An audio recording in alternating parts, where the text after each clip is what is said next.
Hi guys, I thought I would share with you a really short presentation that I did a few months ago with my Facebook group. And I want to talk to you if you're the kind of parent who is really high achieving. Perhaps you've come from a job where you've had to be a high achiever, perhaps you're a professional, and you've come into parenting with this idea that you have to be a perfect parent and that you have to get it right so that you don't screw your child up, and it's just completely overwhelming. And if you're anything like me, I've basically just listed my characteristics on this screen because I think there's a lot of us out there who feel like this. I was an older first-time mum. I was 35 when I had my first child, and I am not an instinctive person at all. I am very left-brained. I very much focus on facts, and if you do X, then Y happens. I had spent years at university. I like reading research. I like to be in control of what's going around me. I'm the kind of person who writes lists, kind of tries to do everything in the same order every day. And basically, I want to fix a problem. So that's the kind of person that I am. And it can be really difficult if you're this kind of person when you become a parent.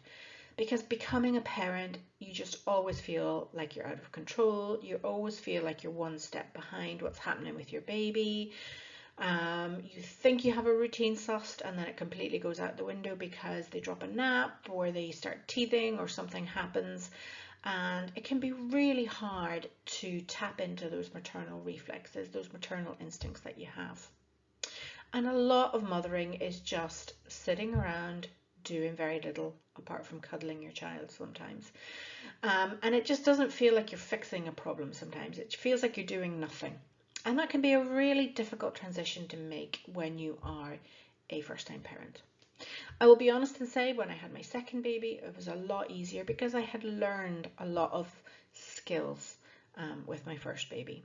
My poor first baby, I kind of experimented on her to a certain extent, and by the time my second came around, I was a lot more chilled out and relaxed, and I kind of knew what I was doing. And I think as a result, he was probably more chilled out and relaxed as well. And that's really what I'm trying to bring to you, and all of this stuff that I do, all the stuff that I offer, it's trying to find that sort of chilled out, relaxed acceptance of what parenting is all about. And it is tough. It is really, really tough if that is not the kind of person you are. So we have to understand that when we're looking at all this research about child development, and there's an awful lot of stuff out there. When you read the papers and, you read, oh, if you do X, it's going to damage your child. You need to be doing Y if you want your child to do well academically. And it can be really overwhelming trying to work out what exactly we should be doing with our kids to make them thrive. And I think we really need to understand that all of our research into child development is coming from a very Western perspective. We have these really rigid ideas about what babies need, what children need, and we tend to find that other societies do things very differently. They raise their children very differently, and yet their children seem to grow up and to be really normal adults. So we do need to understand that what's going on with all this research that's out there is that it might not be the only way to bring up a child. And children are fairly resilient as well. They can actually put up with a fair bit of change, and they can put up with not always getting their needs met. Obviously, it's a good idea to try and meet them as much as possible, but you're not going to break your child if you don't get it right every time. And in fact, you probably only need to get it right about half the time.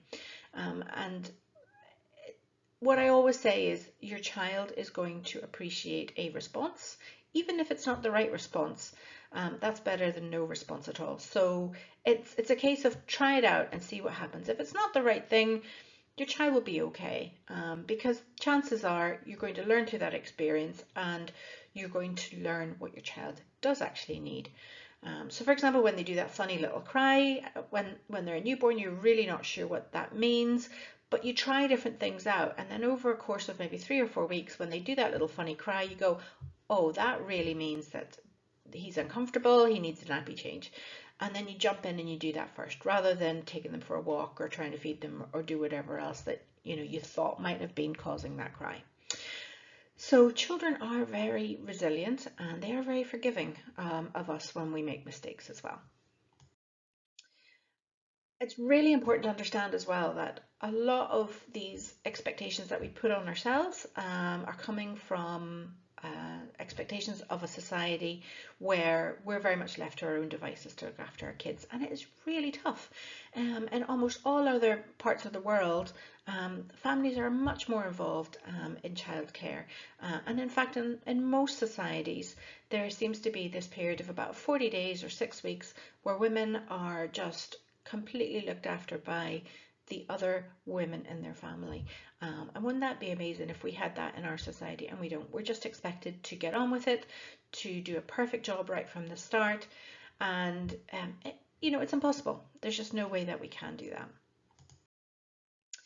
I think sometimes when you sort of take a step back and you look at everything that you're doing, there's an awful lot of stuff that we feel we have to do. And there are things that we need to do. So you need to do laundry, you need to cook some food occasionally to feed your family. But we put pressure on ourselves for it to be healthy and cooked from scratch. In an ideal world, you'd be getting time to have a shower every day, do some exercise, catch up on your sleep. But you've got cleaning to do, you're perhaps feeling the pressure to take your child to lots of activities or play dates, or just provide a really rich learning environment for them. Perhaps you have other children as well that you need to juggle with school runs and things like that. And let's face it, some of us have jobs that we really love and we don't want to give up our jobs just to be a mum either. And there's nothing wrong with that. And sometimes when you're juggling so much, it can be really overwhelming. So what I'm going to suggest are just a couple of things that just might help to take some of that overwhelm away. I am not a minimalist in any way, and any sort of by any stretch of the imagination, but over the years I have really gained an appreciation for less in my life. I think when you are a new parent, you just feel completely overwhelmed with all these new things that you need to do for your baby, and you can completely lose track of the things that are important for you. So what I would suggest is, if you can, if you're still pregnant, is try and declutter your stuff as much as possible. So just go around your house and get rid of as much stuff as you can that you don't need. Quite often we think with babies we need loads of stuff, and that's not actually the case. So if you haven't gone out and bought loads of stuff, don't. You'll probably find that there's a few things that you're going to need in the first few days, and if you need to get them, then you can always pop to a 24-hour chemist and get things, or Amazon Prime. You can always get something fairly quickly if you need it. So try not to buy too much stuff just in case. The second thing is just to think about all the things that we do on a daily basis, and some of those things are really essential for our well-being. So for example, when I had my babies, the one thing I needed more than anything else was a shower in the morning. I didn't care if I hadn't slept all night. As long as I had a shower, I felt fairly normal. So what I used to do is park my babies in the doorway of the shower, and I would have a quick shower. They would sometimes fuss and moan a wee bit, and I would talk to them while I was having a shower, and that helped me feel so much more normal. For you, it might be making sure that you have a really good nutritious breakfast, or perhaps getting a nap in the afternoon, or going for a walk.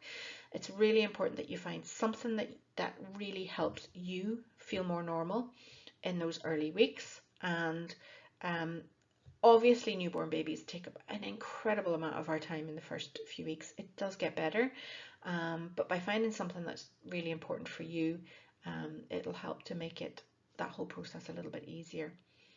So the other thing then that I want you to think about is just, can you lower your standards? And this is really, really hard, but I would often go into houses and they're sitting completely pristine, nothing's out of place.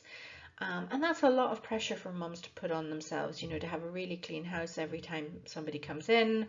Or perhaps, you feel like you have to go to all the baby classes, or perhaps you have to entertain all these visitors and offer them cups of tea and all the rest of it. And it can be really good just to take a few steps back and just go, do you know, I don't need to be perfect. I can be good enough. And there's a lot to be said for being a good enough parent. It's something that you will learn as you go on, but what I would really recommend are looking at some mindfulness exercises. And a book that I absolutely love is Becoming Mum by Cole Whittingham. And she talks a lot about those negative thoughts and feelings that we have in the early days as parents and how we can deal with them. And ACT is acceptance and commitment therapy, and it's similar to cognitive behavioral therapy, but in those early days you can have a lot of rumination where the same thoughts kind of go over and over and over in your mind, that you focus on certain negative thoughts. And you can have a lot of very intrusive thoughts as well that kind of catch you by surprise, but you can have these thoughts that perhaps relate to how you feel about your baby, and occasionally you'll even have some thoughts about harming your baby, and these can be really distressing for new mums, but they are quite normal and common. And so ACT is something that I do as part of my work with clients. I find that it is really beneficial for helping to clear your mind of those repetitive thoughts. So if you are interested in working with me, this is something that I would do, as well as looking at all that other stuff that's happening with your baby, like sleep and crying and feeding. It's really important to look at your mental health as well. So the other thing that I cannot stress enough is to ask for help. If you have family members who are offering their help, please take it. If you can afford to hire a postnatal doula, they are wonderful, wonderful people that will help you with your baby, will help you with that adjustment to parenthood. Ask your health visitor for help if you're struggling as well. Some areas have Home Start, which is a great initiative to help support new parents. And basically reach out if you need help, if you're struggling. You're not alone. I can guarantee that every single parent who has ever had a baby has struggled, and it is completely normal, and we need to normalize asking for help in those early weeks. So just to sum up, I want to just give you a really quick summary of how I work with you. Okay, I always start with that relationship you have with your child, because that is essential. That is the first building block, and then everything we do builds on that. Second of all, I always work with what your baby's capable of. In other words, we look at what they're biologically capable of, and that is sometimes really different from what our society expects from babies. And then the third thing I do is, what is the easiest thing that you can do right now? Because sometimes as parents, we get so caught up in doing something that's harder now in case there's a problem down the road. So for example, a lot of parents will try to not feed to sleep because they're worried that it's going to create a bad habit. Where actually feeding to sleep is the easiest way to get your baby to sleep, and if it works for you, it's not a bad habit. So if it's working for you now, go with it. And if you need to change it in the future, you can change it in the future. If there's one thing I've learned about 9 years of parenting, it's the longer you leave making a change, the easier it is. Because as children get older and more mature, making those changes are just so much easier. So that's really all I wanted to say. I hope you've enjoyed this series of emails that I've sent through and that you found them useful. And if you would like to work with me, please feel free to reach out. There'll be a link in the email to do that. Thanks.